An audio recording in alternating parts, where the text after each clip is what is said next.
Hello friends, welcome back to my channel. ನಾನು ನಿಮ್ಮ ಶ್ರುತಿ ಗಂಗಾಧರ್. ಎಲ್ಲ ಹೇಗಿದ್ದೀರಾ ಫ್ರೆಂಡ್ಸ್ ನಾನು ಇವತ್ತಿನ ವಿಡಿಯೋದಲ್ಲಿ ತುಂಬ ಸುಲಭವಾಗಿ ಮತ್ತು ರುಚಿಕರವಾದಂತಹ ಹಾಗಲಕಾಯಿ ಪಲ್ಯ ಹೇಗೆ ಮಾಡೋದು ಅಂತ ತಿಳಿಸಿಕೊಡ್ತೀನಿ. ಇದು ಸ್ವಲ್ಪನೂ ಕಹಿ ಇರೋದಿಲ್ಲ ಫ್ರೆಂಡ್ಸ್. ಇದು ಆರೋಗ್ಯಕ್ಕೆ ತುಂಬ ಅಂದರೆ ತುಂಬಾ ಒಳ್ಳೆಯದು. ಡಯಾಬಿಟಿಕ್ ಇರೋರಿಗೆ, BP ಇರೋರಿಗೆ ಎಲ್ಲ ಇದು ವಾರದಲ್ಲಿ ಒಂದು 2-3 ಸಾರಿ ಆದರೂ ಮಾಡಿಕೊಡಿ. ತುಂಬ ಒಳ್ಳೆಯದು.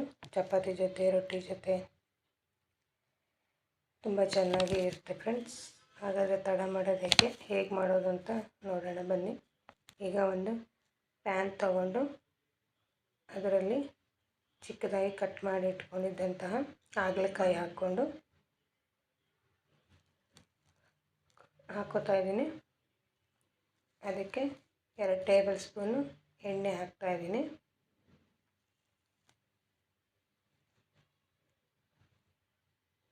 ಹಾಗೆ 1 ಟೇಬಲ್ ಸ್ಪೂನು ಉಪ್ಪು ಹಾಕ್ತಾಯಿದ್ದೀನಿ. ಹಾಕಿ ಚೆನ್ನಾಗಿ ಫ್ರೈ ಮಾಡ್ಕೋಬೇಕು. ಈ ರೀತಿ ಫ್ರೈ ಮಾಡೋದ್ರಿಂದ ಸ್ವಲ್ಪನೂ ಕಹಿ ಇರೋದಿಲ್ಲ. ಹಸಿ ಸ್ಮೆಲ್ ಹೋಗೋವರೆಗೂ 2-3 ನಿಮಿಷ ಚೆನ್ನಾಗಿ ಫ್ರೈ ಮಾಡ್ಕೊಳ್ಳಿ. ಈ ರೀತಿ ಫ್ರೈ ಮಾಡೋದ್ರಿಂದ ಪಲ್ಯ ಕಹಿ ಇರೋದಿಲ್ಲ, ಒಳ್ಳೆ ಟೇಸ್ಟ್ ಇರುತ್ತೆ.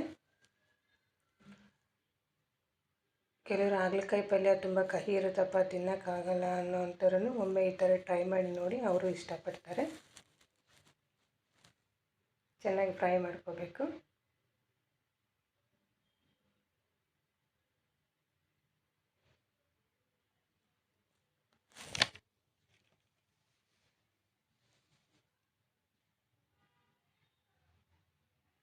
ನೋಡಿ ಫ್ರೆಂಡ್ಸ್, ಈ ರೀತಿ ಫ್ರೈ ಮಾಡಬೇಕು.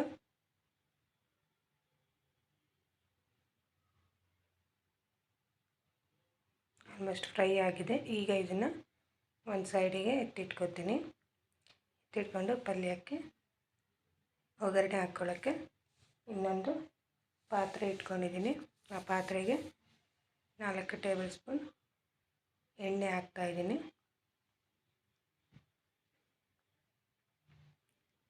ಎಣ್ಣೆ ಬಿಸಿ ಆದ ನಂತರ ಅದಕ್ಕೆ 1/2 ಟೇಬಲ್ ಸ್ಪೂನ್ ಸಾಸಿವೆ, 1/2 ಟೇಬಲ್ ಸ್ಪೂನ್ ಜೀರಿಗೆ ಹಾಕಿದ್ದೀನಿ. ಚಟಪಟ ಅಂತ ಸಿಡಿದ ಮೇಲೆ ಅದಕ್ಕೆ 2-3 ಹಸಿಮೆಣಸಿನ್ಕಾಯಿ, ಒಂದು ಮೀಡಿಯಮ್ ಸೈಜ್ ಇರೋ ಈರುಳ್ಳಿ ಸ್ಲೈಸಾಗಿ ಉದ್ದುದ್ದ ಕಟ್ ಮಾಡ್ಕೊಂಡಿದ್ದೀನಿ, ಅದನ್ನು ಹಾಕ್ತಾಯಿದ್ದೀನಿ. ಹಾಕಿ ಫ್ರೈ ಮಾಡ್ತಾಯಿದ್ದೀನಿ. ಈರುಳ್ಳಿ ಕಲರ್ ಒಂದು ಸ್ವಲ್ಪ ಚೇಂಜ್ ಆಗೋವರೆಗೂ ಫ್ರೈ ಮಾಡಿ 1 ನಿಮಿಷ. ಅದಕ್ಕೆ ಈಗ ಕರಿಬೇವು ಹಾಕ್ತಾಯಿದ್ದೀನಿ.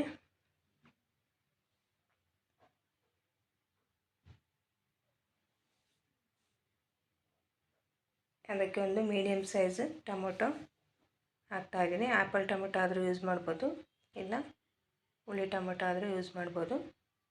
ಇದನ್ನೆಲ್ಲ ಚೆನ್ನಾಗಿ ಹಸಿ ಸ್ಮೆಲ್ ಹೋಗೋವರೆಗೂ ಫ್ರೈ ಮಾಡ್ಕೋಬೇಕು. ತುಂಬ ಸಾಫ್ಟ್ ಆಗಬೇಕು, ಟೊಮೊಟೊ ಅದು ಎಲ್ಲ ಸಾಫ್ಟ್ ಆಗಬೇಕು. 2-3 ನಿಮಿಷ ಫ್ರೈ ಮಾಡ್ಕೊಳ್ಳಿ.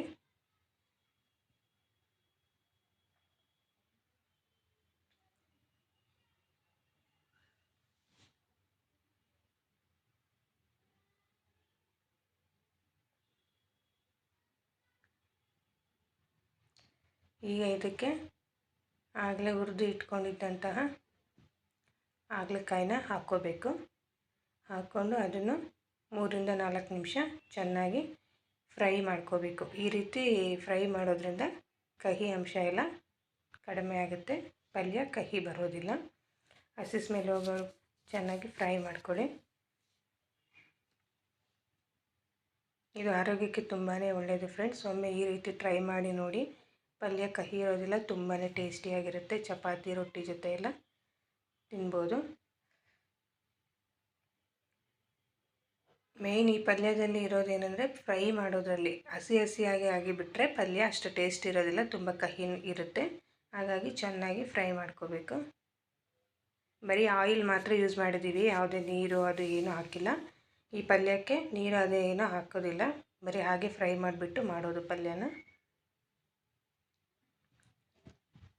ಈಗ ಇದಕ್ಕೆ ಖಾರಕ್ಕೆ 2 ಸ್ಪೂನು ಖಾರದ ಪುಡಿ ಹಾಕ್ತಾಯಿದ್ದೀನಿ, ಅಚ್ಚ ಖಾರದ ಪುಡಿ. ಹಾಗೆ 2 ಸ್ಪೂನು ಸಾಂಬಾರು ಪುಡಿ ಹಾಕ್ತಾಯಿದ್ದೀನಿ. ನಾರ್ಮಲಾಗಿ ಮನೆಯಲ್ಲಿರೋ ಸಾಂಬಾರು ಪುಡಿನೇ ಅದು. ಹಾಗೆ ಚಿಟಿಕೆ ಅರಿಶಿನ, ರುಚಿಗೆ ಎಷ್ಟು ಬೇಕೋ ನೋಡಿ ಅಷ್ಟು ಉಪ್ಪು ಹಾಕಿ ನಾನು ಇಲ್ಲಿ 1 ಸ್ಪೂನ್ ಹಾಕಿದ್ದೀನಿ. ಆಗಲೇ ಉರಿಯೋದಕ್ಕೂ 1 ಸ್ಪೂನ್ ಹಾಕಿದ್ವಿ, ಹಾಗಾಗಿ ನೋಡಿಕೊಂಡು ಹಾಕ್ಕೊಳ್ಳಿ ಫ್ರೆಂಡ್ಸ್. ಅದು ಇದು ಎಲ್ಲ ಸೇರಿ ತುಂಬ ಆದರೆ ಟೇಸ್ಟ್ ಇರೋದಿಲ್ಲ, ಟೇಸ್ಟ್ ಕೆಟ್ಟೋಗುತ್ತೆ. ಅದಕ್ಕೆ ನೋಡಿಕೊಂಡು ಉಪ್ಪು ಬಳಸಿ. ಇದಕ್ಕೆ ಹುಣಸೆ ಹಣ್ಣಿನ ರಸನೂ ಹಾಕ್ಕೋತಾ ಇದ್ದೀವಿ. ಎಲ್ಲ ಚೆನ್ನಾಗಿ ಫ್ರೈ ಮಾಡ್ತಾಯಿದ್ದೀವಿ. ಇದು ಫ್ರೈ ಮಾಡಿದಷ್ಟು ಒಳ್ಳೆ ಟೇಸ್ಟ್ ಇರುತ್ತೆ, ಕಹಿ ಅಂಶ ಕಮ್ಮಿ ಆಗುತ್ತೆ. ಚೆನ್ನಾಗಿ ಫ್ರೈ ಆದಮೇಲೆ ಅದಕ್ಕೆ ಬೆಲ್ಲ ಹಾಕ್ಕೋತಾ ಇದ್ದೀನಿ. ಬೆಲ್ಲ ಹಾಕೋದ್ರಿಂದ ಕಹಿ ಇರೋದು ಕಹಿ ಅಂಶ ಗೊತ್ತಾಗೋದಿಲ್ಲ.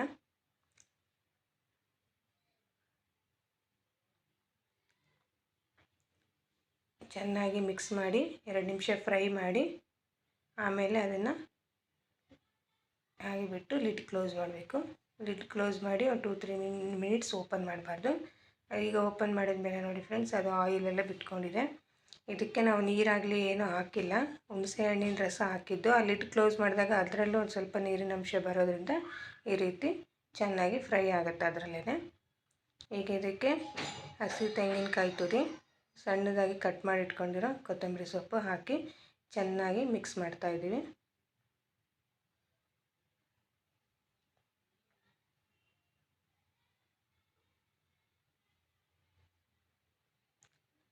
ಮಿಕ್ಸ್ ಮಾಡಿ ಈಗ ಲಿಡ್ ಕ್ಲೋಸ್ ಮಾಡಿ ತಿರ್ಗಾ 2 ನಿಮಿಷ ಹಾಗೆ ಬಿಟ್ಟು ತಿರ್ಗಾ ಓಪನ್ ಮಾಡಿ ಇನ್ನೊಂದು ಸರಿ ಮಿಕ್ಸ್ ಮಾಡಬೇಕು.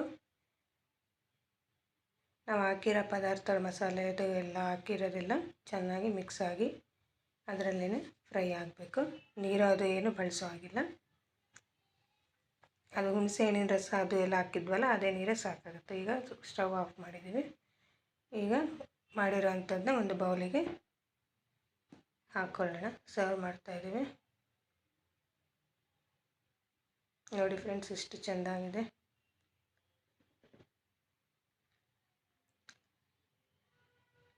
ತುಂಬಾ ಟೇಸ್ಟ್ ಇರುತ್ತೆ. ನೀವು ಒಮ್ಮೆ ಟ್ರೈ ಮಾಡಿ. ಚಪಾತಿಗೆ, ರೊಟ್ಟಿಗೆ ಎಲ್ಲ ತುಂಬ ಟೇಸ್ಟಿಯಾಗಿರುತ್ತೆ. ಮೇನ್ ಕಹಿ ಇರೋದಿಲ್ಲ ಈ ರೀತಿ ಮಾಡಿದರೆ. ಚೆನ್ನಾಗಿ ಆಯಿಲಲ್ಲಿ ಫ್ರೈ ಮಾಡಿರ್ತೀವಲ್ಲ, ಕಹಿ ಅಂಶ ಎಲ್ಲ ಕಡಿಮೆ ಆಗಿರುತ್ತೆ.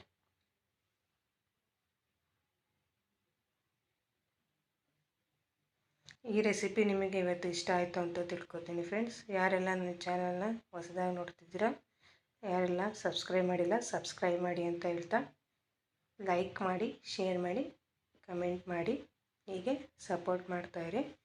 ನೆಕ್ಸ್ಟ್ ಮುಂದಿನ ವೀಡಿಯೋದಲ್ಲಿ ಭೇಟಿ ಆಗ್ತೀನಿ. Thank you friends.